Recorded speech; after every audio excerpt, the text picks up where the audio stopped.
Sa kalangitan, ang eroplano ng Kingdom Airlines, na may flight number 29 ay unti-unting umaalis sa lupa, diretso ito patungo sa Heathrow Airport sa London.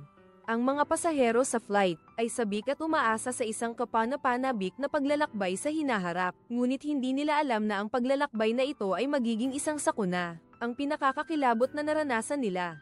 Ang lahat ay nagsimula ng tahimik sa loob ng banyo. Isang batang babae ang hindi sinasadyang nakatuklas ng isang kakaibang bagay sa ilalim ng lababo. Buti na lang at nanatili siyang kalmado. Tahimik na bumalik sa upuan at agad na ipinakita iyon sa kanyang kasama. Nagulat at natakot din ang dalawang tao sa tabi nila. Sa sandaling iyon, lumapit ang isang matandang lalaki na nakasuot ng polo at nagtanong kay Han kung anong nangyari. Walang pag-aalinlangan ang dalaga. Ipinakita niya ang bala na napulot niya sa banyo. Pinayuhan ng lalaking nakapolo na huwag silang mag-ingay. Ipagbibigay alam niya sa mga tripulante ang sitwasyon. Pero dumiretso ang lalaking nakapolo sa first class. Yumuko at mahinang nagsalita sa lalaking may balbas. Ang bala na nahulog natin sa harap ay nakita na ng pasahero. Iminungkahi ng lalaking nakaho na kumilos na agad. Napamura naman ang lalaking may balbas, minamalas. Inutusan ng lalaking nakaho na pigilan ang mga batang babae. Ang sombrerong asul na ito ang hudyat para ipaalam sa mga kasamahan. Ang pasaherong si Sam Nelson na nakaupo sa likod ay nakarinig lang ng ilang salita sa pagitan ng dalawa. Siya, na sensitibo at mapaghinala, ay agad nakaramdam ng hindi maganda. Nakita lang niya ang lalaking nakaho na may kakaibang suot na sombrerong berde. Pagkatapos maglibot sa mga seksyon, bumalik siya sa pwesto ng mga bata. Sabi niya, kinumpirma raw ng mga tripulante na ang bala ay dahil sa empleyado ng seguridad na nag-iinspeksyon na aksidenteng nahulog sa loob ng banyo. Pero ang pinakamatandang babae ay nakaramdam na mayroong kakaiba. Nagpasya siyang hanapin mismo ang mga tripulante para magtanong ng malinaw. Pero nang dumating siya, natakot ang mga babae na magsalita ng diretso. Baka magdulot ng pagkalito sa ibang mga pasahero, kaya nag-aatubili sila. Matagal bago sila nakapagsalita. Pero napansin din ng matanda na mayroong hindi normal. Naroon din si Sam sa business class, nakita niya ang lalaking naka-floral at ang lalaking may balbas. Nagbubulungan sila at may dala pang bag ng mga gamit sa banyo. Pagpasok nila sa banyo, agad tumayo si Sam at nagtanong sa flight attendant. Pero sumagot ang flight attendant na hindi nagbibigay ng bag ng mga gamit sa banyo ang flight na ito. Dahil dito, mas lalo siyang nagduda at tumingin sa mga pasahero sa likod. Totoo nga, may ilan pang may dalang bag ng mga gamit sa banyo. Katulad ng kanya, balak na niyang magsumbong sa flight attendant. Nakahanda na pala ang mga terorista, at binunot na ang baril mula sa bag ng mga gamit sa banyo. Hindi mapigil ang sumigaw sa takot ang lahat ng pasahero. Karaniwan, ang ganitong eksena ay sa pelikula lang nakikita. Lahat sila ay kusang napayuko sa kanilang upuan. Sa kabaligtaran, si Sam ay kalmadong-kalmado. Ano kaya ang pakay ng mga hijacker? Paano nila naipasok ang mga baril nang hindi nalalaman na bago pa man sumakay sa eroplano? Kinontrol na ng mga hijacker ang pamilya ng mga security personnel, at ginamit ang buhay nila para manakot, para matagumpay na may puslit ang berdeng bag ng gamit panlinis. Malinaw na ang seguridad, ang aksyong ito ay matagal ng pinlano. Ang pagtatalaga ng mga hijacker ay napakalinaw. May mga nagkokontrol sa mga pasahero, may mga kumukuha ng lahat ng mga elektronikong gamit ng lahat. Isang matapang na flight attendant ang nagtago sa isang sulok at palihim na iniulat ang sitwasyon sa cabin sa kapitan. Nang malaman ng kapitan ang balita, hindi siya nag-aksaya ng oras at agad na kumonekta sa dispatch room. Sinabi niyang ang Flight Kingdom 29 na ay may problema sa seguridad. Alam na alam niya sa kanyang puso. Ano man ang mangyari, hindi niya maaaring buksan ang pinto ng sabungan. Ngunit ang mga hijacker ay tila may plano na. Iyon ay ang pagdala ng isang flight attendant sa pinto ng sabungan. Tinatakot ang kapitan na buksan agad ang pinto. Ang co-pilot ang unang nagpahayag ng kanyang saloobin. Ano man ang mangyari, hindi niya bubuksan ang pinto. Sino ang nakakaalam kung saan lilipad ng mga hijacker ang eroplano? Sinabi ng leader ng mga hijacker na may balbas na ibigay niya ang telepono sa kapitan at nagbanta. Tinakot niya ang kapitan na kung hindi niya bubuksan ang pinto, babarilin niya. Papatayin ang flight attendant. Agad na natahimik ang kapitan. Hindi niya inaasahan na alam ng mga hijacker ang relasyon. Ang lihim na relasyon niya at ng flight attendant. Bahagyang nagbago ang ekspresyon ng co-pilot sa tabi niya. Pinapaalalahanan ng kapitan na huwag gumawa ng kalokohan. Hindi inaasahan, may tunay ring pag-ibig ang kapitan. Kahit tutol ang co-pilot, sa pilitan niyang binuksan ang pinto ng sabungan. Mula sa sandaling ito, ang biyaheng ito ay ganap nang napunta sa kamay ng mga hijacker. Lubos na nakipagtulungan ang kapitan. Kinontak niya ang control tower para ipaalam ang insidente sa seguridad. Pagkatapos mag-report, sinabi niyang isa lang itong maling alarma, isang kalokohan ng mga lasing. Kalmado ang kanyang boses, walang nagdudulot ng pagdududa sa mga tauhan ng control tower. Mas tuwang-tuwa pa ang katabing hijacker. Inutusan ng kapitan na patayin ang wifi. Kasabay nito, naghanda ang hijacker sa loob na kunin ang telepono ni Sam. Sinabi niya na nasa first class siya. Hindi niya dala ang telepono. Nang lumayo ang hijacker, dali-daling ginamit ni Sam ang telepono para magpadala sa kanyang ex-wife. Nag-type ng mensahe na may panganib sa eroplano. Nang may padala ang mensahe, tuluyang naputol ang wifi sa buong eroplano. At mas mapusok pa ang dalawang pasahero sa likod niya. Nang marinig nilang nagsasalita ng Arabic ang mga hijacker, agad nilang inakala na gustong ipabangga ng mga ito ang eroplano. Sa isang gusali, na para bang gusto nilang makipagpatayan sa kanila, dali-daling bumalik si Sam para payuhan silang dalawa. Sabi niya, nagsasalita ng Arabic dahil ang flight na ito ay galing Dubai. Hindi ibig sabihin nito na magpapakamatay ang mga hijacker. Isang flight attendant, sa ilalim ng pagbabanta ng mga hijacker, ang nag-anunsyo sa loudspeaker na ang eroplanong ito ay ganap ng kontrolado. Wala ring nakakaalam nito sa labas. Umaasa sila na mananatiling kalmado ang lahat at huwag magkagulo. Kung hindi, mapaparusahan ng pinakamabigat. Karamihan sa mga pasahero ay nanginginig sa kanilang upuan. Tahimik na nagdarasal na iligtas sila ng Diyos. Pero ang tanging tao sa labas na nakatanggap ng balita tungkol sa pagbagsak ng eroplano ay ang dating asawa ni Sam. Siya ang nagbigay ng impormasyon. Si Sam ay bumagsak. Ipinakita niya sa anak niya at sa boyfriend niya. Sa huli, may isang pangungusap. Siguradong uuwi siya. Para sa boyfriend, medyo kampante ang tono ni Sam. Ngunit ang ex-wife at anak niya ay may malaking tiwala kay Sam. Dahil siya ang nangungunang negosyador sa buong mundo. Kasabay nito, si Sam sa eroplano ay biglang tumayo. Sa kabila ng babala ng mga hijacker, dahan-dahan siyang naglakad pabalik sa kanyang upuan at kusang isinuko ang teleponong itinago niya kanina. Ang pinuno ay lubhang nagulat nang makita ito. Ipinagsapalaran niyang mabaril ng dahil lang dito. Hindi basta-basta gagawa ng walang kabuluhan si Sam. Sinabi niya na mayroong mahigit 200 tao sa flight. Kayo ay ilan lamang at maaaring may mangyari sa susunod na segundo. Kaya niyang magbigay ng anumang tulong. Basta makauwi siyang ligtas. Nagulat ang mga pirata nang marinig iyon.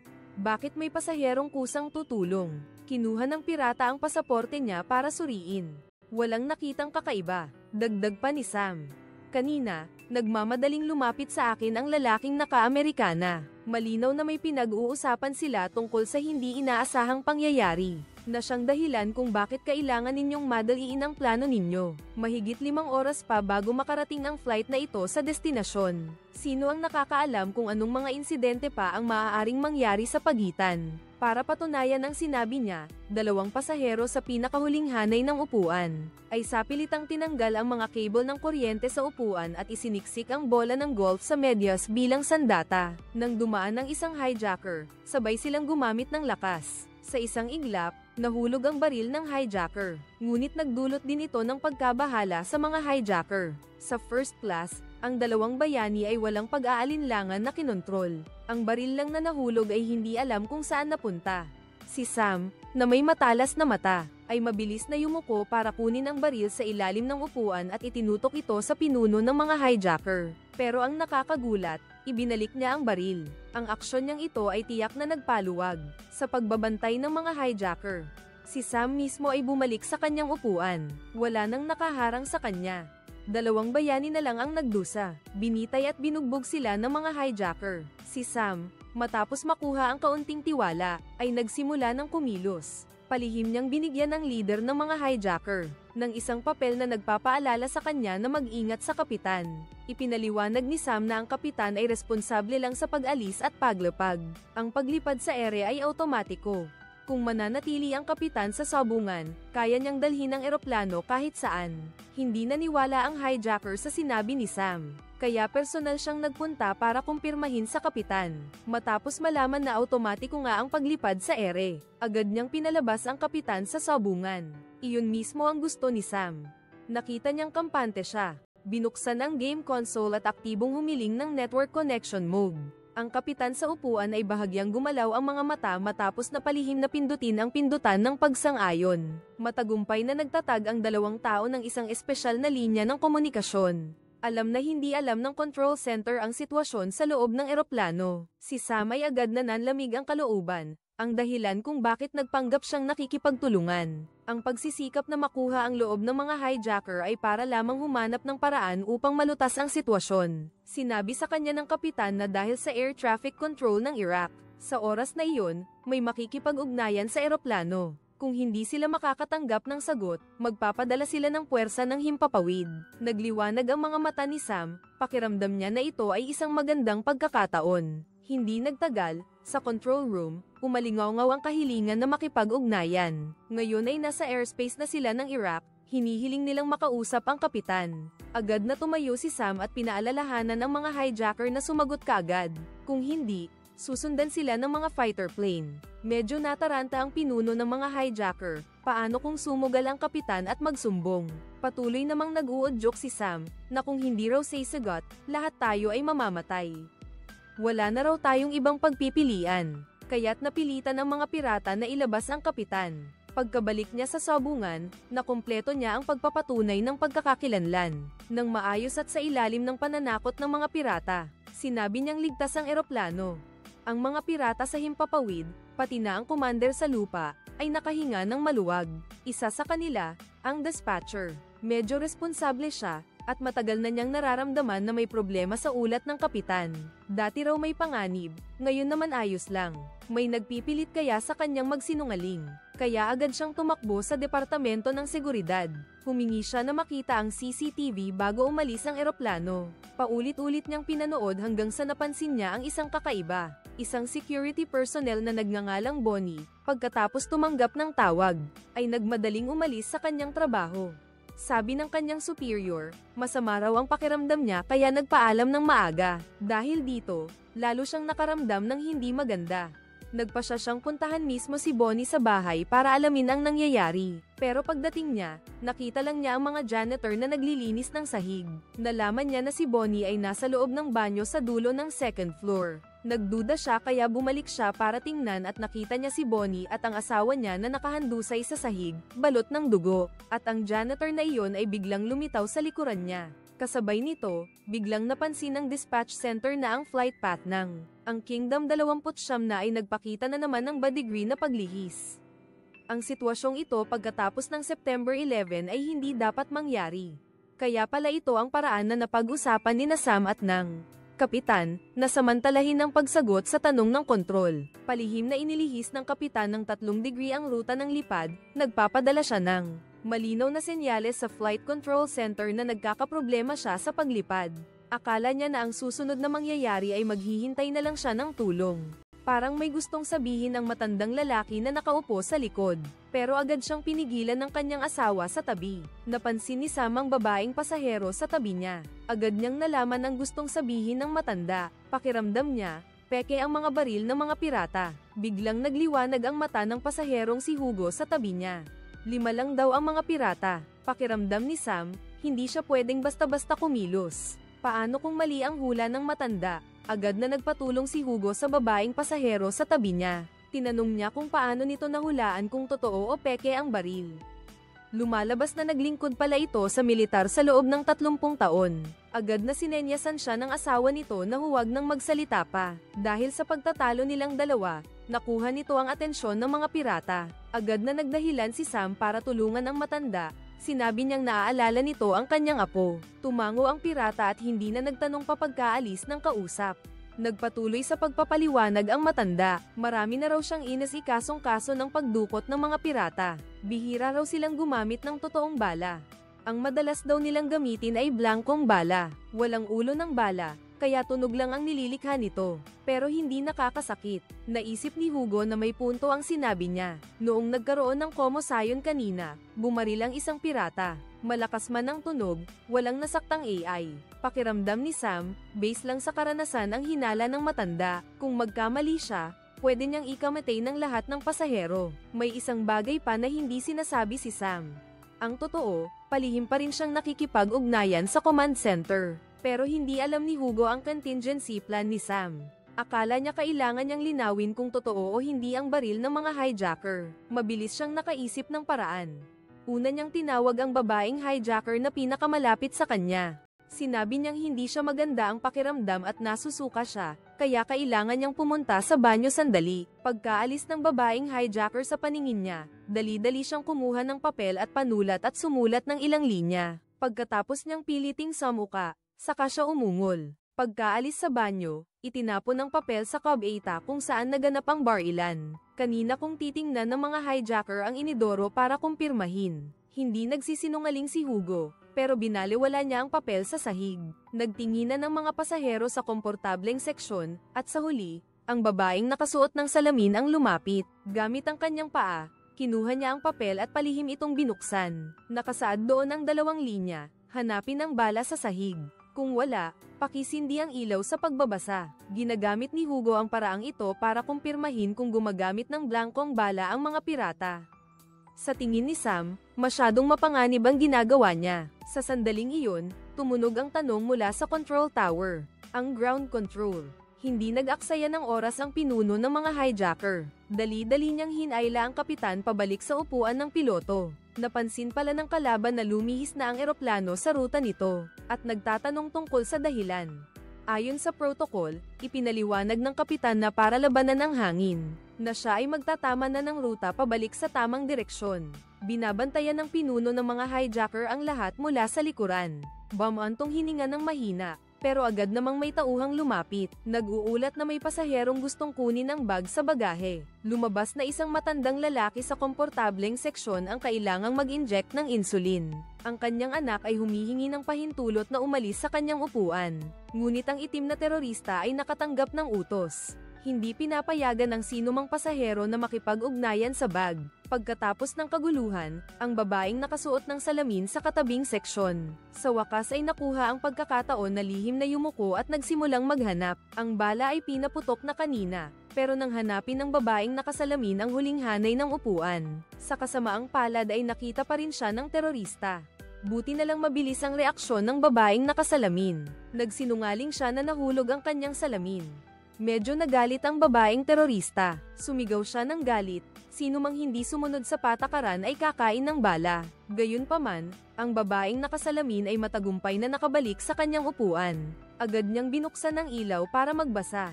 Ibig sabihin nito, hindi niya nahanap ang bala. Agad na nagalak si Hugo. Tiyak na depektibo ang bala sa baril ng mga terorista. Kaya nilang tapusin ang panluloob na ito. Pinayuhan siya ni Sam na kumalma. Ang hindi natin pagkakita ng warhead ay hindi nangangahulugang wala ito. Ang gusto niyang malaman ngayon ay kung noong kausap ng kapitan, ang ground ay may natanggap ba siyang nakatagong impormasyon. Hindi niya akalain na nagtatype pa lang ang kapitan nang dumaan ang leader ng mga hijacker. Nakita siya at agad siyang pinagpapalo ng baril. Agad na pumagitna si Sam at sinabing, "Piloto yan, gago ka ba?" Nainsulto ang hijacker kay Sam at akmang leksyonan siya. Pero hinawakan ni Sam ang leeg niya habang tinututukan siya ng baril ng babaeng hijacker. Sinabi niyang babasagin niya ang bintana ng eroplano para sumunod si Sam. Napahiya ang pinuno ng mga terorista kaya nagdesisyon siyang parusahan siya. Ang bastos na lalaking ito, nananakot, napilitang ngumiti si Sam habang tinatanggap ang paghampas ng baril. Tinitigan siya ng pinuno ng mga terorista ng matagal. Pagkatapos ay buong lakas niyang inihampas ang baril, buti na lang hindi sa ulo ni Sam tumama. Gusto lang pala niyang takutin ang lalaki. Pagkatapos ay inutusan niya ang kanyang mga tauhan. Napatayin ang mga screen ng ibang pasahero. Lumapit naman si Hugo sa kanya. "Tingnan mo, wala pa silang pinaputok. Sigurado akong peke ang mga baril nila." Inis na sinabihan siya ni Sam na tumahimik. Bigla niyang naalala ang kanyang ex-wife. Sa isang akademikong talakayan, nabanggit niya ang pusa ni Schrödinger. Ang pusa sa loob ng kahon ay buhay o patay. Kailangan munang buksan ang kahon para malaman.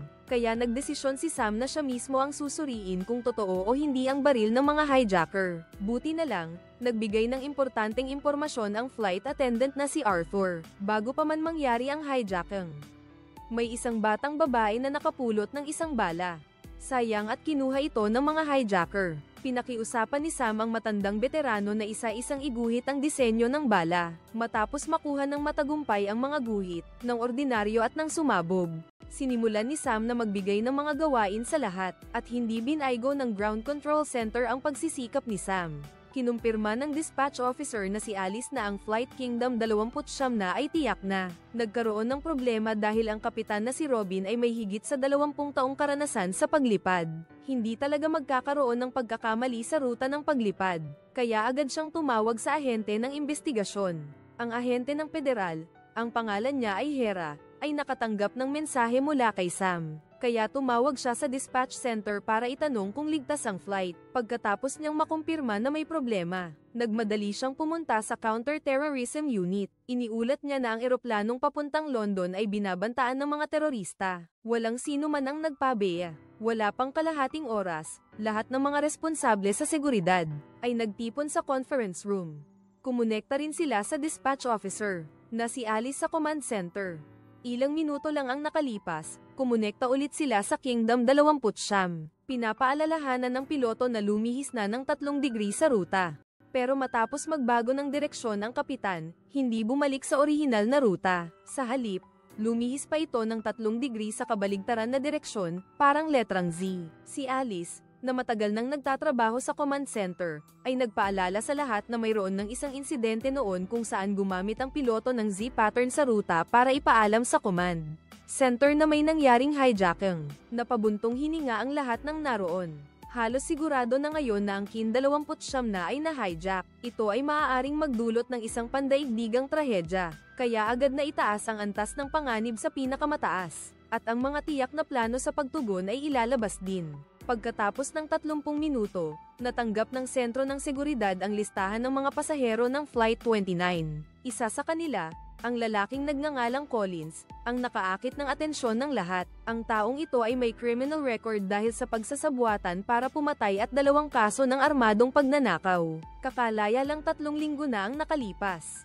Bukod pa rito, sa eroplano, mayroon ding 4 na pasahero na hindi nakarehistro sa database ng anumang bansa, pero ang pasaporte, hindi ko alam kung bakit, ay balido. Nakakakilabot sa lahat ang mga taong hindi kilala ang pagkakakilanlan. Mas madaling gumawa ng mga bagay na hindi pinag-iisipan ang mga kahihinatnan. At sa mga sandaling ito, hindi alam ni Sam kung anong klaseng tao ang kanyang haharapin. Lumapit ang isang flight attendant sa pinuno ng mga hijacker. Oras na para kumain. Ang mga tao kapag nagugutom ay madaling magkagulo. Pero hindi ito pinansin ni Collins, pinayagan lang niya ang flight attendant, na bigyan ng bawat isa ng isang bote ng tubig.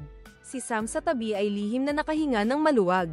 Ang resulta na gusto niya ay nakamit na, makikita na lang. Ang flight attendant nang nagbibigay ng tubig, ang papel na may guhit ng disenyo ng bala. Pagkatapos ng maraming beses na pagpasa-pasa, sa huli ay nahulog sa kamay ng batang babae sa komportableng seksyon. Batay sa pahiwatig doon, sa puso ng batang babae ay mayroon ng paghuhusga.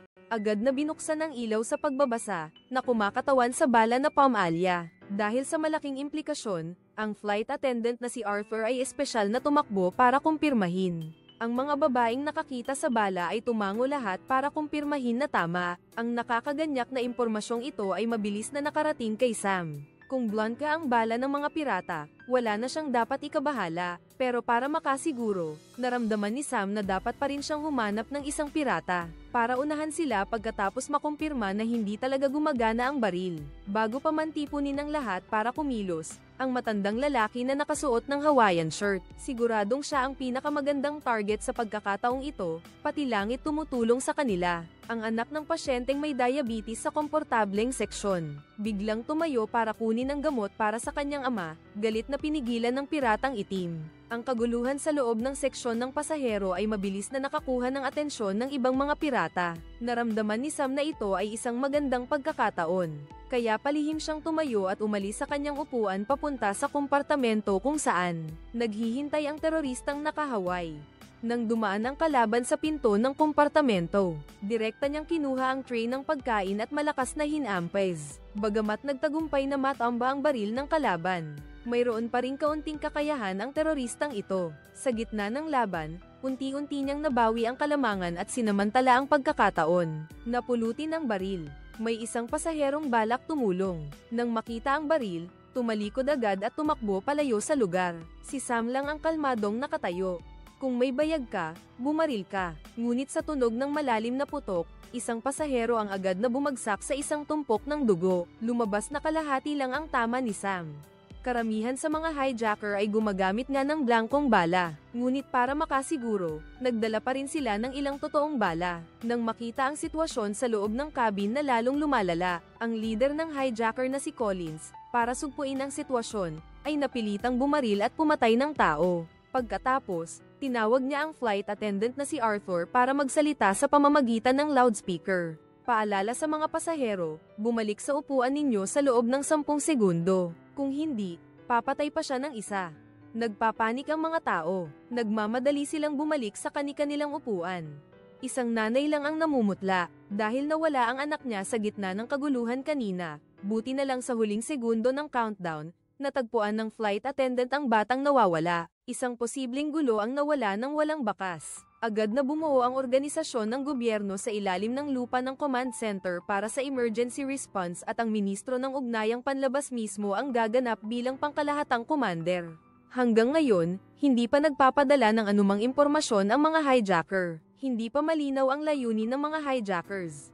Ang tanging magagawa ng command center ay tipunin ang lahat ng mga taong may kinalaman, kasama na ang kasalukuyang boyfriend ng dating asawa ni Sam, si Danny. Lalong abala ang ministro ng ugnayang panlabas, dahil bago lumapag sa London, ang eroplano sa daan ay dadaan sa ilang bansa para maiwasan ang hindi pagkakaintindihan. Kailangan mong ipaalam muna sa bawat bansa na nagrereklamo ang batang hijacker sa eroplano. Sa pinuno niya, ang pagpatay sa pasahero ay wala sa plano namin. Wala ring magawa si Collins tungkol dito. Hindi natin pwedeng hayaang mawala sa kontrol ang sitwasyon. Pagkatapos noon, nakita niya ang bakas ng dugo sa tiyan niya. Inutusan ng tauhan ng isa na hanapin ang crew ng eroplano. Para gamutin ang sugat, ikinulong si Sam sa isang silid pahingahan. Nang makita ang sugatang batang hijacker, mabilis siyang nag-isip. Hindi niya akalain na basa na ng malaking mantsa ng dugo ang panloob na damit ng batang hijacker. Ito ay dahil sa kaguluhan sa loob ng cabin kanina, aksidenteng nasugatan ng isang pasahero. Sa isang sulyap, napansin ni Sam na ang sugat ay gawa ng matalim na bagay. Malaking dugo ang bumubulwak mula sa sugat, samantalang ang pasaherong nagkakagulo sa loob ng cabin, yung tatay na may diabetes, ay palihim na itinapon ng isang maliit na gunting na may dugo sa basurahan. Malinaw na siya ang nagalit at sumugod sa terorista kanina. Si Sam ay may sapat na kaalaman sa paggamot ng mga panlabas na sugat at naniniwalang hindi kayang patigilin ng flight attendant ang pagdurugo. Nag-alinlangan muna siya, pagkatapos ay mabilis na tumakbo papunta sa cabin. Nagtanong siya kung may doktor o nurse na propesyonal. Si David, yung lalaking nasa edad na sa likod, nagbabalak tumayo pero pinigilan siya ng asawa niyang kakahanap lang sa anak nila. Ayaw niyang gamutin ang mga hijacker. Si Sam sa break room, mukhang mabait na nagpapaalala na ang kalagayan mo ay posibleng may pinsala sa internal organs. Hindi magtatagal at mamamatay siya dahil sa pagkawala ng dugo. Ang flight attendant pagkarinig nito ay halatang medyo natakot. Sinabi ni Sam na kailangan ng isang taong tutulong na idiin ang sugat. Malinaw na nakita niya ang lalaking naka-floral sa kabilang seksyon ngunit nagsinungaling siya. Tila kamakailan lang ay walang AI na tumulong, kaya natakot ng husto ang batang hijacker. Sa huli, tumango siya at pumayag na kalagan si Sam para tulungan siya na diinan ang sugat habang tumatalikod ang flight attendant para kumuha ng malinis na tubig. Bahagyang ngumisi ang batang hijacker at pinayuhan si Sam na huwag siyang subukang paamuin. Hindi raw siya madaling maloko. Hindi nagbago ang ekspresyon ni Sam. Sinabi niyang gusto lang niyang mabuhay. Kailangan niyang makauwi para makasama ang kanyang asawa at mga anak. Isang pangungusap na tila walang halaga, ngunit nagtataglay ng malakas na psychological suggestion. Biglang nagsimulang mag-alala ang batang hijacker. Kung mamatay ako dito, ano na ang mangyayari sa mga anak ko at sa nanay ko sa bahay? Si Sam, sa loob-loob niya, ay natutuwa, at paminsan-minsan pa siyang sumusulyap sa sugat ng hijack na walang tigil ang pagdurugo. Iniisip niya na malapit na ang pagkakataong mabaligtad ang sitwasyon. Pero hindi niya inaasahan na sa sandaling ito, biglang tumunog ang komunikasyon sa cockpit. Dahil malapit nang pumasok ang eroplano sa airspace ng kapital ng Romania, ang pinuno ng mga hijacker ay galit na galit na. Naputol ang earphone ng komunikasyon. Pero di nagtagal, Nakatanggap ng tawag ang tagapamahala ng Emergency Command Center mula sa isang dispatcher. Nagpadala si Alice ng emergency alert na may 2 fighter jets mula sa Romania papalapit sa Kingdom 29 na flight na sinasakyan ng mga hijacker. Ang mga hijacker sa eroplano ay natakot din at pinagpawisan ng malamig. Dali-dali nilang pinilit ang mga pasahero na isara ang lahat ng bintana, dahil nakita rin nila ang 2 fighter jets. Mabilis na papalapit. Ang leader ng mga hijacker na nakatayo sa cockpit ay narinig ang sigaw ng piloto ng fighter jet. Hiningi nilang agad na ibunyag ang pagkakakilanlan ni Collins, pero matigas pa rin ang ulo niya. Hindi siya naniniwalang basta-basta nilang babarilin ang eroplano na pag-aari ng Britanya. Buti na lang at gising pa ang kapitan. Kinakalkula niya, base sa oras ng paglipad, na malapit nang makarating ang eroplano sa airspace ng kapital ng Romania. Kaya dali-dali siyang sumenyas na gustong makipag-usap sa pinuno ng mga hijacker. Naramdaman niyang malaki na ang problema natin. Ang isang malaking eroplanong pampasahero na walang anumang tugon, ay parang isang gumagalaw na Missile 01. Aling bansa ang papayag na lumipad ito diretso sa kanilang syudad? Malamang nababarilin nila ang eroplano pagkatapos ng walang bisang babala. Pagkarinig nito, agad na natakot si Collins at dali-daling dinala ang kapitan sa cockpit. Sinabi niya na ipaliwanag agad sa mga fighter plane. Ang lugar ng paglapag namin ay London. Walang kinalaman sa Romania. Akalain mo yun, nang handa nang sumagot ang kapitan sa mensahe, napansin niyang sira ang komunikasyon. Namumula si Collins, iniisip na ang tanga niya kanina. Ngayon, tahimik na lang siyang magdadasal na hindi lalala ang sitwasyon. Hindi alam ng mga pasahero sa loob ng cabin ang pag-uusap, na puno ng tensyon sa cockpit nang makita ang mga fighter jet. Akala nila ang pinakamahalaga ay ipaalam sa piloto, na ang eroplano ay hinahajak. Isang flight attendant na may kaunting kalayaan sa paggalaw, ay humingi ng pabor sa pasahero sa row malapit sa bintana na magbigay ng pwesto. Sinamantala niya ang pagkakataon habang nagpapatrolya ang hijacker sa ibang cabin. Dali-dali niyang binuksan ang shade ng bintana at idinikit ang kanyang mukha sa salamin. Sinusubukang magsenyas, ngunit agad siyang nahuli ng hijacker at kinaladkad. Ang ginawa mo ay nagresulta sa pagkakita ng piloto sa fighter jet. Sa tabi niya sa eksena kung saan kinokontrol ang flight attendant, nakita pa niya ang kumikinang na metal ng baril. Agad niyang iniulat at kinumpirma na ang eroplanong pampasahero ay hinostage. Hindi nagtagal, ang utos na pabagsakin ng eroplano ay ibinigay mula sa itaas. Gayunpaman, ayon sa pamamaraan, bago magpakawalan ng missile, ipinaalam ng piloto sa control center ng airline. Nang matanggap ni Alice ang ulat, wala siyang nagawa kundi bumantong hininga. Wala kang magagawa para baguhin ang sitwasyon, dahil walang bansang maglalakas loob na hayaan ang isang eroplanong kanidnap, na pumasok sa airspace ng kapital sa gitna ng emergency command. Sinusubukan ng lahat na kontakin ng gobyerno ng Romania, para hilingin na bawiin ang utos na pabagsakin ng eroplano, pero ang sagot ng Romania ay, maliban na lang kung mapatunayan nila ang target ng pagkidnap, ay hindi ang kanilang kapital, mananatili ang utos na pabagsakin ng eroplano. Muling natahimik ang lahat, pati na ang pagkakakilanlan at layunin ng mga kidnapper. Hindi pa nga malinaw, paano natin mapapatunayan ang kahit ano. Ang pilot ng fighter jet ay nagsisimula ng magbilang pababa. Ilulunsad ang missile sa loob ng 5 minuto. Ang mga pasahero sa eroplano ay nakatingin pa rin sa bintana, umaasa, nang hindi nalalaman na ang kamatayan ay malapit na. Tanging si Sam lang ang tila nakakaramdam ng panganib.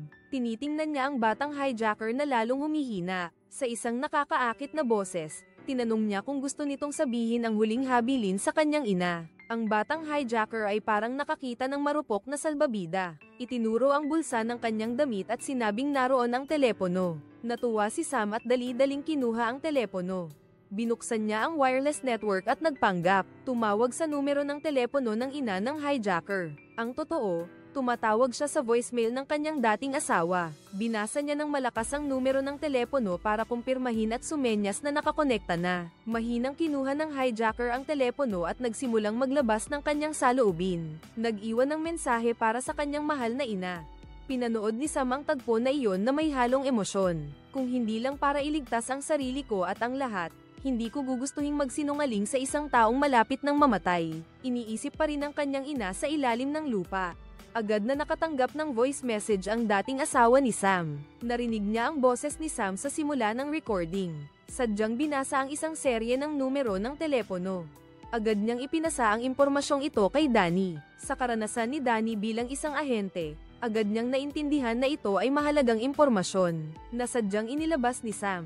Batay sa numero ng telepono na iyon, agad nilang natunton ang pagkakakilanlan ng terorista. Bata pa at sinundan ang mga bakas upang matukoy ang buong grupo ng mga terorista sa eroplano. Lahat sila ay miyembro ng isang organisasyon ng krimen. Isang malaking organisadong grupo sa England, na ang pangunahing operasyon ay sa loob ng England. Ang impormasyong ito ay dumating sa tamang panahon. Agad na ipinaalam ng command center sa gobyerno ng Romania, nang handa ng pindutin ng piloto ng fighter jet ang button para magpakawala ng missile.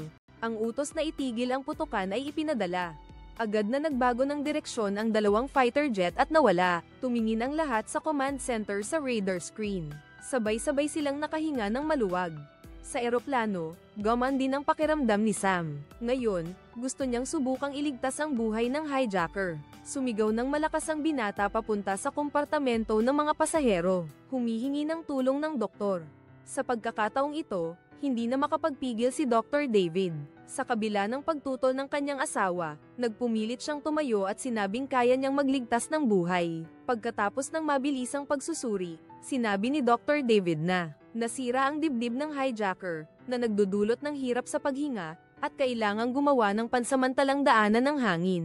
Walang pag-aalinlangan, ginamit ni Sam ang panulat na itinuro ng doktor, at malakas na sinaksak sa bahagi ng dibdib ng hijacker. Sa isang himala, nagsimulang huminga muli ang batang hijacker. Halata kay Sam ang kagalakan, hindi raw siya nagsisisi na nailigtas niya ang isang hijacker. Dahil kung hindi dahil sa tawag mula sa telepono nito, baka wala na ang lahat ng tao sa eroplano.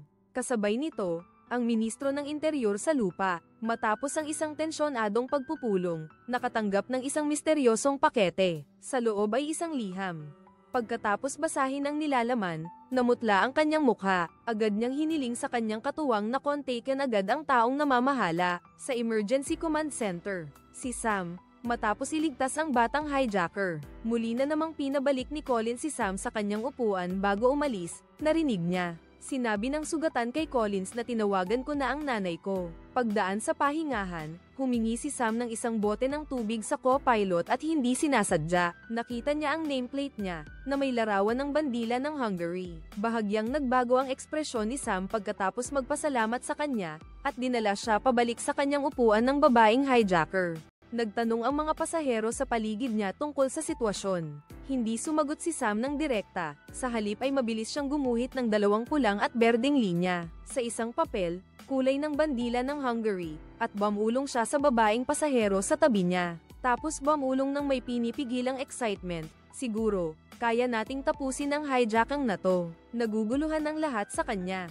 Ipinaliwanag ni Sam na Hungarian ang co-pilot, siguradong marunong mag-Hungarian. Ang sinabi ng sugatan kay Collins, na tumawag siya sa kanyang ina, ay nagpapakita na hindi normal ang relasyon nila. Posibleng magkapatid sila. Kinumpirma ng kapitan na nakaupo malapit doon. Mga 15 minuto na lang at papasok na ang eroplano sa airspace ng Hungary. Hindi nag-aksaya ng oras si Sam at agad na tumayo para hanapin si Collins. Iminungkahi niya na dapat agad na paliparin pababa ang eroplano, dahil kailangan ng agarang lunas ang sugatan. Kung hindi na siya aabot ng isang oras. Nagduda si Collins, dahil sinabi ng doktor na stable na ang kalagayan ng kapatid niya. Sinabi ni Sam na nagsinungaling ang doktor dahil sa takot. Ang totoo, noong nagbibigay ng first aid, bumulong ang doktor, na hindi nakakayanin ng kapatid mo ang higit sa isang oras. Nagsimulang mag-alala si Collins pero tinanong pa rin kung bakit sinabi ng AI na kapatid niya iyon. Iginiit ni Sam na iyon ang sinabi ng sugatan. Sa pagkakataong ito, hindi na tumutol si Collins, tahimik na inamin ang katotohanan. Gayunpaman, gusto niyang personal na makita ang doktor para kumpirmahin ulit. Pagkaalis ni Collins, agad na nagpatawag si Sam sa flight attendant sa pahingahan, kung saan inaalagaan ang sugatan. Naroon si Dr. David na nagbabantay. Nakarinig lang siya ng ilang salita, wala pang isang oras, agad niyang ibinaba ang telepono dahil dumating na si Collins. Nagtanong si Collins na may masamang tingin, kung gaano katagal makakayanan ng kapatid niya. Nag-alangan si Dr. David, pero sa huli ay sumagot pa rin. Wala pang isang oras. Mabilis na nagdesisyon si Collins. Ipababa ang eroplano sa pinakamalapit na airport sa Hungary. Pagkatapos gamutin ang kapatid mo, itutuloy nila ang biyahe. Tumutol ang babaeng hijacker, natatakot na baka masira ang plano sa anumang pagbabago. Galit na sumigaw si Collins. Ipinaalala sa kanya na kapatid niya iyon at dating boyfriend din niya. Hindi nila kayang panoorin na lang itong mamatay. Sa huli, napapayag din ang babaeng hijacker. Pinagmamasdan ni Sam mula sa malayo at sinenyasan ng kapitan na oras na para kumilos ito. Nang malaman ng kahilingan na lumapag, nag-alangan ang kapitan. Sabi niya, kailangan daw ng pahintulot ng airport. Samantala, mabilis na pumunta si Sam sa pahingahan para bigyan ng misyon ang babaeng co-pilot na Hungarian. Ipinabatid niya ang plano na lumapag sa Hungary at ipinaliwanag na ang mga hijacker ay hindi nakakaintindi ng Hungarian. Ito ang pagkakataon niya para lihim na mag-report sa airport sa kanyang sariling wika at hilingin sa kanila na maghanda ng puwersa para arestuhin ang mga hijacker. Pagbalik ng co-pilot sa cockpit, ipinapaliwanag pa rin ng kapitan kay Collins na ang mga dispatcher ng airport sa Hungary ay karaniwang basic English lang ang alam. Ang emergency landing ay nangangailangan ng komplikadong proseso para hikayatin sila na magbigay ng tulong medikal. Mas mabuting hayaan ng co-pilot na magsalita ng Hungarian para makipagnegosasyon. Si Collins at ang babaeng hijacker, bagamat nag-aalala, ay sumang-ayon din. Idiniin lamang na hindi siya dapat magsalita ng mga bagay na hindi kailangan. Sinimulan ng co-pilot na makipag-ugnayan sa control tower ng airport. Sinimulan niya sa Ingles, idiniin na ligtas ang flight, ngunit kailangan ng agarang tulong medikal, pagkatapos ay lumipat siya sa Hungarian para pag-usapan ang mga detalye tungkol sa paglapag. Nakatayo si Sam sa tabi. Paalalahanan mo siya na huwag kalimutang humiling ng ambulansya na nakaparada sa runway. Sumunod ang co-pilot at sa wakas, nasabi niya ang mahalagang pangungusap sa Hungarian. Nagpapatuloy pa rin ang hijacking. Agad na nagpanik ang mga tauhan sa lupa. Agad niyang iniulat ito sa kanyang superior. Pinayuhan siya ng co-pilot na manatiling kalmado sa kanyang pananalita. Nakatayo sa likod ang babaeng hijacker. Kahit hindi niya maintindihan, nakaramdam siya ng kakaiba. Pinilit niya ang co-pilot na magsalita ng Ingles. Napabuntong hininga ang co-pilot. Ipinahayag sa Ingles na darating ang eroplano pagkatapos ng 19 na minuto. Ginawa na niya ang lahat ng kanyang makakaya.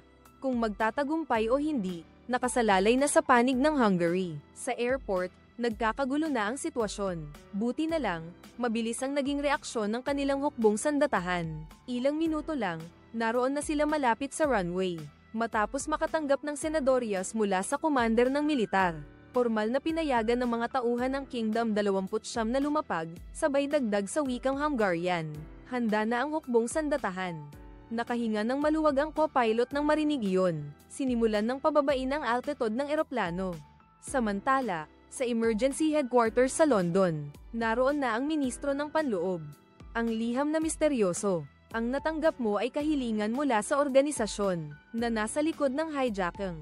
Hinihiling nila sa gobyerno ng Britanya na palayain ang 2 mapanganib na bilanggo na nahuli ilang buwan na ang nakalipas bago dumating ang eroplano sa London. Ang lahat ay nagulat at bahagyang nakahinga. Dahil sa wakas ay nalaman na rin ang layunin ng hijacking. Gayunpaman, nag-aalala ang ministro ng panloob dahil ang patakaran ng Britanya ay hindi makipagnegosasyon sa mga terorista. Ipinaalala ng punong komandante na ang eroplano, mga 2.5 oras na lang, London na. Napabuntong hininga ang ministro ng interior, nag-aalala kung pagkatapos palayain ang mga bilanggo, tutuperin kaya ng mga hijacker ang kanilang pangako at palalayain ang mga pasahero. Inilabas ang mga record ng 2 bilanggo. Sila ay mga mataas na lider ng isang sindikato ng krimen na transnasyonal, na dalubhasa sa pagbebenta ng droga, at sinentensyahan ng 35 taon. Ang organisasyong ito ay kilala sa pagiging malupit at walang pakundangan. Sa mismong oras na ito, nakatanggap sila ng balita mula kay Alice, na ang Kingdom 29 na ay malapit ng lumapag sa Hungary. Nagpakita ng pananabik ang ministro ng interior. Nagtitiwala ako sa kakayahan ng sandatahang lakas. Samantala, si Ahente Danny ay nagpunta sa bahay ng ina ng magkapatid na Collins. Batay sa numerong ibinigay ni Sam, dumiretso siya sa punto. Sinabi niyang alam niya ang ginagawa ng mga anak niya. Matapos ang ilang kumbinsihan at panggigipit, isiniwalat din ng matandang ina ang katotohanan.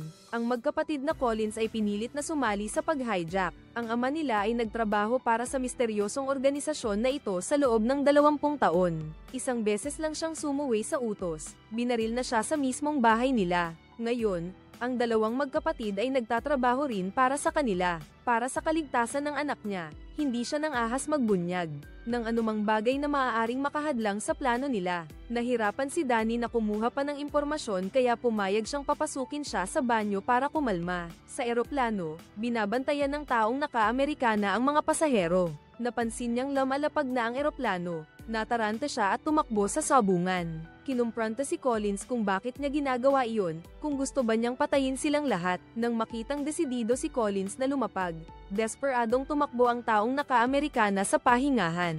Tinutukan ng baril si Dr. David para magsinungaling kay Collins na ang kapatid niya ay okay lang at hindi pwedeng lumapag ang eroplano sa gitna ng biyahe. Nag-aalala si Sam na sisirain ng lalaking nakatsinelas ang lahat, kaya agad siyang lumapit para magpaliwanag. Nagtanong kung hahayaan na lang ba nitong mamatay ang mga kasamahan niya. Pero biglang ibinunyag ng lalaking nakatsinelas ang isang nakakagimbal na katotohanan. Kung hindi maisa sa katuparan ng orihinal na plano, papatayin ng organisasyong nasa likod nito ang lahat ng sumali sa hijacking at ang kanilang mga pamilya.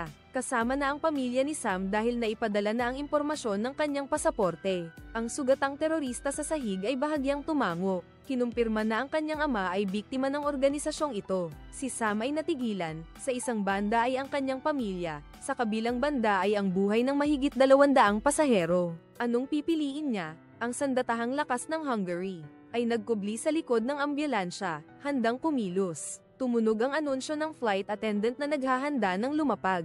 Ngunit ang sugatang terorista sa sahig, gamit ang kanyang huling lakas, ay bahagyang gumalaw ang labi. Nakikiusap kay Sam na huwag lumapag. Sa huli, gumawa si Sam ng masakit na desisyon. Dali-dali siyang hinanap si Collins para sabihing dapat nang ipawalang bisa ang paglapag. Iyon daw ang hiling ng kapatid niya. Nagduda si Collins kaya tumakbo siya sa pahingahan para kumpirmahin. Gulat niyang natuklasan na wala ng buhay ang kapatid niya. Hawak pa rin nito ang panulat na ginamit ni Sam para iligtas siya noon. Sa sobrang sakit, napaluhod si Collins. Naintindihan niyang nagpakamatay ang kapatid niya para hindi madamay ang kanyang kapatid at ang kanilang inang matanda na. Hindi na kailangang lumapag ang eroplano. Ipinabatid ni Sam sa flight attendant. Ipinabatid naman ng flight attendant sa co-pilot. Kahit labis na nanghihinayang, kailangan pa ring sumunod ang co-pilot at ipawalang bisa ang paglapag. Ang sandatahang lakas ng Hungary sa ibaba ay nagtatakang pinapanood ang eroplano na umikot, tapos dahan-dahan itong umakyat at naglaho sa kalangitan. Sa bahay ng ina ni Collins, napansin ni Danny na matagal nang nasa banyo ang matanda. Sinira niya ang pinto at natuklasang tumakas ito. Tumakas sa likod na pintuan, natakot si Danny at hinabol ito. Nakita niyang sinusubukang umakyat ang matanda sa gilid ng burol. Patungo sa highway, napagtanto ni Danny na gusto nitong magpakamatay, para siguraduhing hindi mapigilan ang plano ng mga anak niya. Samantala, hindi pa rin makapaniwala ang emergency command sa London. Dahil kinansela ang paglapag ng eroplano, nakatanggap pa ng masamang balita. Ang buong pamilya ng empleyadong si Bonnie ay natagpo ang pinaslang.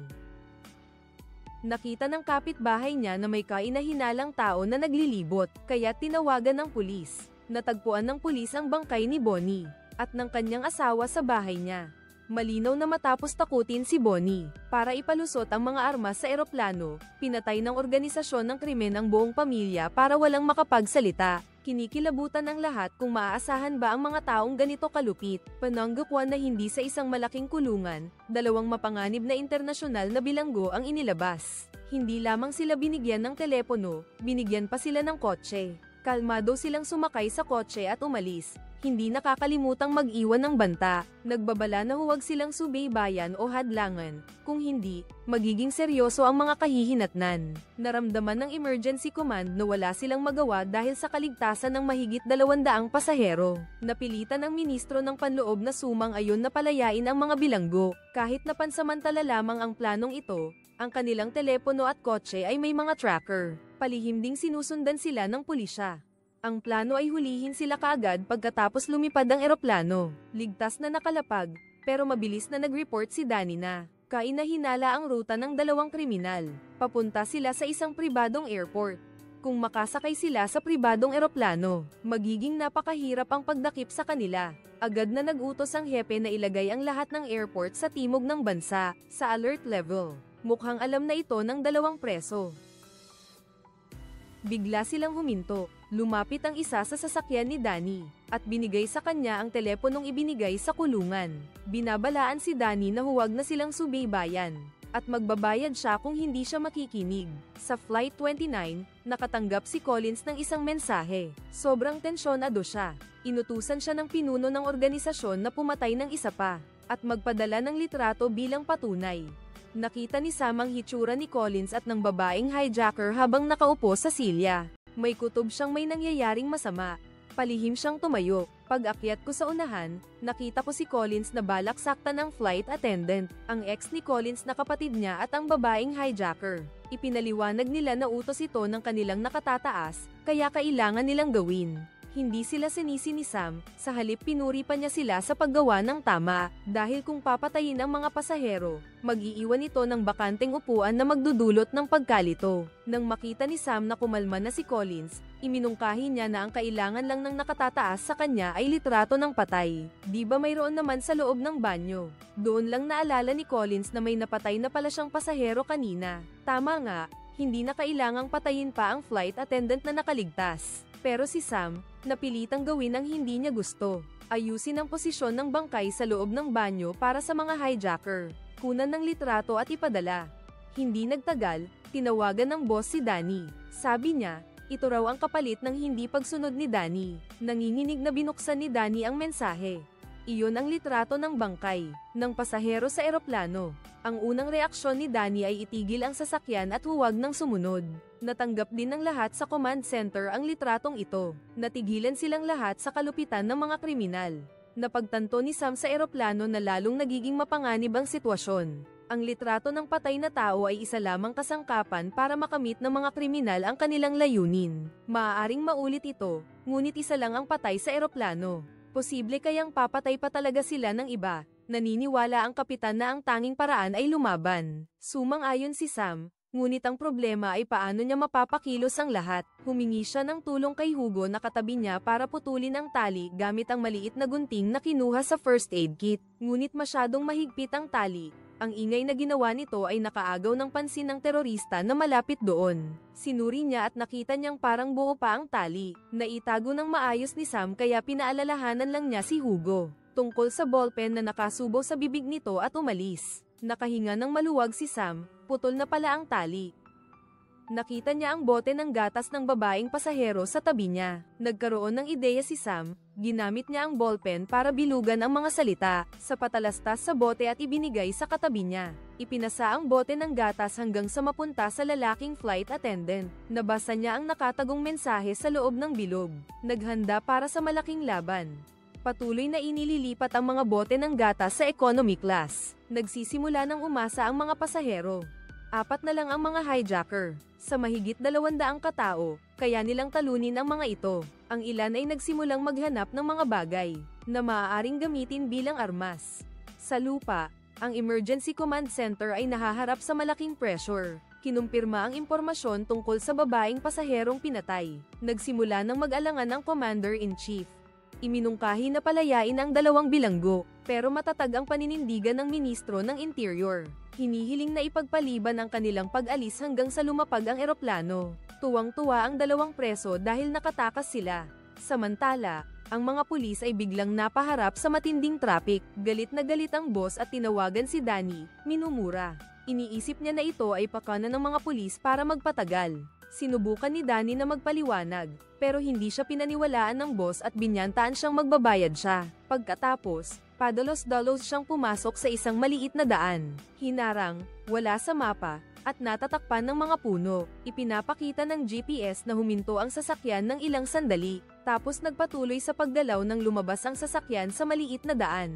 Tumawag ulit ang boss kay Danny, inulit ang banta. Labis na nag-alala si Danny at tumawag sa headquarters para humingi ng tulong. Nagmamakaawang huwag na silang hadlangan, pero matigas pa rin ang ministro ng panloob.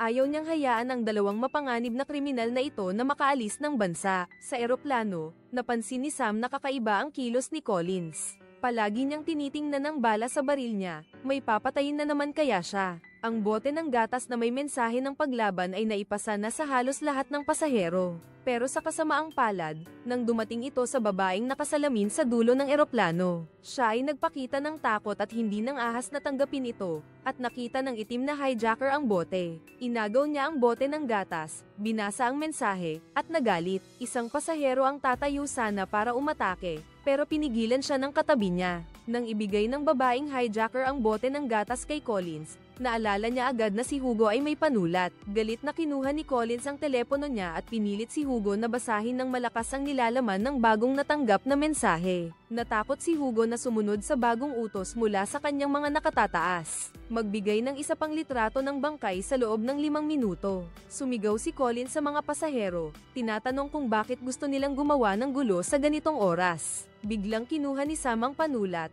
tumayo, at anako ang responsibilidad sa mensahe sa bote ng gatas, at ipinapakiusap kay Collins na patayin siya. Nang handa ng kalabitin ni Collins ang gatilyo, ang flight attendant na nailigtas ni Sam dati ay tumayo at sinabing sinubukan ni Sam na iligtas ang kapatid ni Collins. Lalo itong ikinabaliw ni Collins. Sumigaw siya, nagtatanong kung sino ang dapat niyang patayin. Mayroon bang gustong magboluntaryo? Lahat ng pasahero ay nanahimik dahil sa takot. Sa ilalim, ang balita tungkol sa pag-hijack ay kumalat ng malawakan. Ang pangkalahatang commander ng emergency ay nakatanggap ng balita na ang ministro ng panloob ay nag-utos na arestuhin ang 2 bilanggo. Nagmadali siyang pumunta sa silid ng pagpupulong para hilingin na ipawalang bisa ito. Ngunit huli na, sa screen, ang sasakyan na naglalaman ng 2 bilanggo ay nagmaneho lamang papunta sa pribadong airport. Pinalibutan na ito ng armadong puwersa. Ang ministro ng panloob ay nagpakita ng isang matagumpay na ekspresyon. Ngunit pagkatapos nito, ang balita mula sa pinangyarihan ay ipinadala pabalik. Ang 2 tao sa sasakyan ay hindi ang target, ang utak at ang kanyang mga kasama ay pinalitan. Sa daanang maliit at misteryoso, nakatakas sila. Pagkatapos kumpirmahin na ligtas, nagpadala ang boss ng mensahe para simulan ang aksyon. Sa loob ng eroplano, naghahanap pa rin ang mga hijacker ng susunod nilang biktima. Bigla, isang babaeng nasa edad ang kusang tumayo. Hinihila siya ni Collins papunta sa sabungan. Nakita ni Sam na ito na ang pagkakataon niya, sumugod siya para atakihin si Collins. Nagpambuno silang dalawa. Gustong tumulong ng ibang pasahero, pero pinipigilan pa rin sila ng takot sa baril. Isa lang ang matapang na binata, ang gumamit ng bag ng pagkain para takpan ang ulo ng hijacker. Sa gitna ng kaguluhan, ang babaeng nasa edad na ay tahimik na pumasok sa banyo. Walang nag-akala na kukuha siya ng isang baril na 38 mula sa kanyang bag. Pagkatapos ikasa ang baril, mabilis siyang naglakad pasulong. Pagdaan niya sa upuan ng kapitan, walang pakundangan niyang binaril ito at pinatay. Pagkatapos, dumiretso siya sa sabungan, isinara ang pinto ng malakas, at nilock ito. Ang lahat, pati si Collins, ay natigilan. Hindi kilala ni Collins ang babaeng ito. Agad na napagtanto ni Sam na nagbago na ang sitwasyon. Hinikayat niya si Collins at ang iba pang mga hijacker na sumuko. Dahil wala na silang matatakbuhan, bumigay na si Collins noon pa man. Mabilis niyang isinuko ang kanyang armas. Ang iba pang mga hijacker, na may hawak lamang na blankong bala, ay isa-isa ring nagbaba ng kanilang mga baril. Inagaw ng isang pasahero ang baril ng lalaking naka-floral na shirt. Balak niyang maghiganti kay Collins, ngunit nang subukan niyang barilin at napagtanto na blankong bala iyon, siya rin ay nagulat. Sinubukan ni Sam na pakalmeyan ang lahat. Ipinaliwanag na ang unang hijacking ay tapos na. Ngunit isang mas malaking krisis ang kasisimula pa lamang. Tumawag siya sa telepono sa loob ng sabungan. Pero hindi sumasagot ang babae sa loob. Paminsan-minsan, tinitingnan niya ang telepono. Naghihintay ng utos, pero walang natatanggap na sagot. Pinatay niya ang autopilot at nagsimulang bumaba. Bumababa ng husto ang eroplano, mga 1 kilometro na lang mula sa lupa. Natakot ang ground control nang mapansin ang eroplano. Lumihis na naman sa ruta at dumidiretso sa sentro ng London. Malinaw na ang intensyon ng Sam Acuff sa sabungan. Sinuri ng isang ahente na hindi lang pagliligtas ang layunin ng organisasyon ng krimen. Sadyang isiniwalat ng mga terorista ang malaking Impormasyon tungkol sa hijacking sa media para manipulahin ang stock market. Bumagsak na ang presyo ng stocks ng airline. Gusto nilang kumita ng malaki sa pagbebenta ng short stocks kung bumagsak ang eroplano sa London. Guguho ng tuluyan ang presyo ng stocks. Royal Air Force, ipataas agad ang 2 fighter jets. Sa eroplano, sinusubukan ni Sam na makapasok sa cockpit. Nakita ng flight attendant ang bag ng misteryosong babaeng si Kia. Sa loob nito ay may resibo ng mga laruan, sabi ng isang matandang lalaki na nakaupo malapit. Kwento niya, nakausap niya raw ito, Amanda ang pangalan, at palagi raw nitong sinasabi na gusto niyang makasama ang kanyang pamilya. Nagkaroon ng ideya si Sam, tumawag ulit siya sa cockpit. Sa pagkakataong ito, sinagot ni Amanda ang telepono. Hindi pa man nakakapagsalita si Sam. Pinutol na niya ang cable ng telepono, sa mismong oras na iyon. Nakita ng mga pasahero ang 2 fighter jet na lumilipad malapit sa kanila. Anong balak ng militar? Muling umingay ang mga nag-aalalang bulungan. Tinanong ng flight attendant si Sam kung dapat bang ibalik ang telepono sa pasahero. Si Collins, kahit sumuko na, ay nagbabala na huwag itong gagawin. Kung malaman ng ground control na wala ng kontrol ang cockpit, tiyak na babarilin sila ng mga fighter jet. Ang ministro ng panloob sa lupa ay hindi na nag-atubili. Naniniwala siya na ang pagpapabagsak sa eroplano sa dagat ang pinakamagandang paraan para maiwasan ang mas malaking sakuna sa lungsod, ngunit mariing tumutol ang pangkalahatang commander ng emergency. Naniniwala siyang hindi pa malinaw ang tunay na sitwasyon sa eroplano.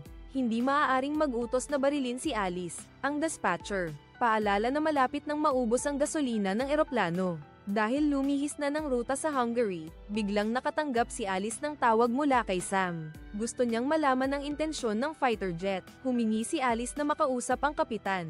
Napilitang magsinungaling si Sam na sugatan ang kapitan. Napansin ni Alice ang hindi pagiging tapat, hiniling niya kay Sam na sabihin ang totoo. Kung gusto niyang magbigay ng tamang pagpapasya ang fighter jet. Pagkatapos ng ilang pag-aalinlangan, napilitan si Sam na aminin na may ibang sumangkop sa sabungan. Nang marinig ito, nagdesisyon ng ministro ng interior na mag-utos na barilin. Nagpadala ng mga fighter plane ng ultimatum. Si Amanda sa sabungan ay hindi pa rin tumutugon. Paulit-ulit lang siyang nagti-text na nagtatanong sa kanyang mga superior kung ano ang dapat niyang gawin. Ngunit hindi siya nakatanggap ng sagot. Nakita niyang sinimulan ng i-lock ng mga fighter plane ang target. Agad na inagaw ng Commander-in-Chief ang telepono at direktang tinawagan ng punong ministro. Ikinatwiran niya na hindi maaaring barilin ang mga sibilyan. Hiniling niya na ilikas ang mga residente sa lugar kung saan maaaring bumagsak ang eroplano at nagpahayag na siya ang mananagot sa lahat. Nakumbinsi ng kanyang nagmamakaawang pananalita ang punong ministro. Naglabas ng utos na itigil ang putukan, umatras ang 2 fighter plane. Nakahinga ng maluwag ang mga pasahero sa eroplano, pero alam ni Sam na hindi pa tapos ang misyon. Sinabi sa kanya ni Alice na pansamantala lang silang ligtas. Kailangan nilang humanap ng paraan para makalapag agad. Labis na balisa si Sam, pero hindi siya binigyan ni Amanda ng pagkakataong makipagnegosasyon. Ang lalaking may balbas, nakasama noong una ng lalaking naka-floral shirt, ay sinabi kay Sam na huwag na niyang subukang kumbinsihin si Amanda. Siguradong dinukot na ang pamilya niya. Napilitan siyang sumunod sa utos. Ibinunyag niya na dinukot din ang asawa niya, at siya mismo ang pinilit na magdala ng baril na ginagamit ni Amanda sa eroplano. Siya ay isang stock trader na pinilit na mag-short sell ng stocks ng Kingdom Airlines. Nangako ang mga kriminal na kapag ang eroplano ay nasa airspace ng London, at kumita na sila ng sapat na pera, matatapos na ang lahat, pero malinaw na hindi nila tinupad ang pangako nila sa isang junkyard. Ang mastermind na nakatakas lang ay nakatutok sa stock ticker. Hinihimok siya ng mga kasama niya na mag-cash out, pero si Kim ang mastermind. Gusto niyang maghintay na bumaba pa ang presyo ng stocks kung bumagsak ang eroplano. Magiging milyonaryo sana siya nang makita niyang nababaliw na ang boss. Binaril siya ng mga kasamahan niya at sila na ang nagtuloy ng transaksyon. Pero sa sobrang pagkaabala sa paggawa ng pera, nakalimutan nilang utusan si Amanda. Dahil dito, napunta si Amanda sa alang-inang sitwasyon. Napilitang ituloy ang orihinal na planong pabagsakin ng eroplano. Ramdam ng mga pasahero sa eroplano ang kamatayan. Palapit na ito, sinubukan nilang tumawag para magpaalam sa kanilang mga mahal sa buhay. Sinubukan ng isang grupo ng malalaking lalaki na puwersahang sirain ang pinto ng sabungan. Lalapit sana siya pero pinigilan siya ng flight attendant at ipinaliwanag na hindi kayang sirain ng lakas ang pintong gawa sa halwang metal. Nanatiling kalmado si Sam. Isinulat niya ang gusto niyang sabihin sa papel at itinaas ito sa harap ng CCTV camera sa pinto para makita ni Amanda. May pamilya tayong lahat, gusto ba ng anak mo na gawin mo ito? Tumagos ang mga salita sa puso ng isang ina. Dahil dito, napaiyak si Amanda at sa wakas ay kinuha ang telepono. Hindi siya sinisi ni Sam, sa halip ay nagpakita siya ng pag-unawa sa sitwasyon niya. Sinabi ni Amanda ang ipinag-utos sa kanya. Kung makakatanggap siya ng mensahe na nagkukumpirmang natanggap na ang pera, maglalanding siya ng normal. Kung hindi, mapipilitan siyang ipabangga ang eroplano sa sentro ng lungsod. Nang malaman ang katotohanan, nagpapanik ang mga pasahero at marahas na kumakatok sa pinto. Patuloy na kinukumbinsi ni Sam si Amanda na kahit ano man ang gawin niya, hindi pa rin siya patatawarin ng mga kriminal at pati na rin ng anak niya. Ang kailangan niyang gawin ay mabuhay para magkaroon ng pagkakataong iligtas ang anak niya. Si Amanda, na parang nakakita ng pag-asa, ay pumayag na buksan ang pinto. Ngunit papapasukin lang niya si Sam dahil natatakot siyang atakihin ng ibang tao. Pumayag si Sam at agad na isinara ang pinto pagkapasok niya sa cockpit. Ilang daang metro na lang ang layo ng eroplano sa lupa. Inutusan ng mga residente sa matataas na gusali na lumikas. Agad-agad, naghanda ang command center para sa pinakamasamang sitwasyon. Biglang nakatanggap si Alice ng tawag mula kay Sam.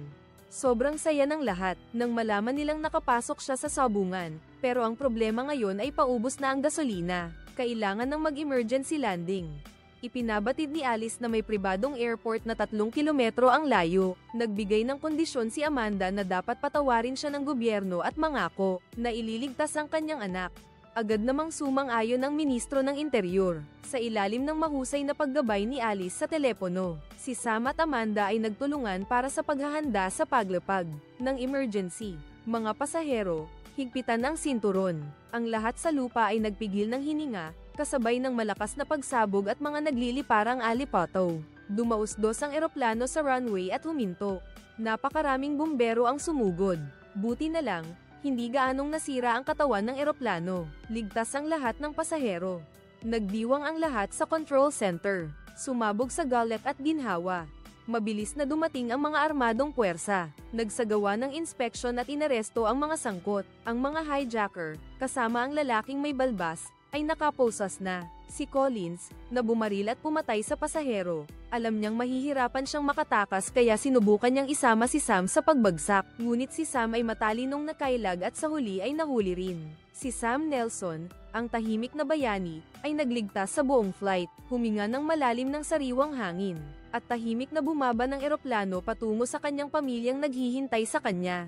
Isang flight na nakakakaba hanggang sa huli. Sa iyong palagay, aling eksena ang pinaka-nakakakilabot? Dapat bang kawan si Amanda o ikaw ay humanga sa pag-iisip ni Sam? Mag-iwan kayo ng komento sa seksyon ng mga komento. Huwag kalimutang mag-subscribe sa channel at pindutin ang bell para hindi ninyo mapalampas ang mga pagsusuri sa iba pang mga nakakaintrigang pelikula.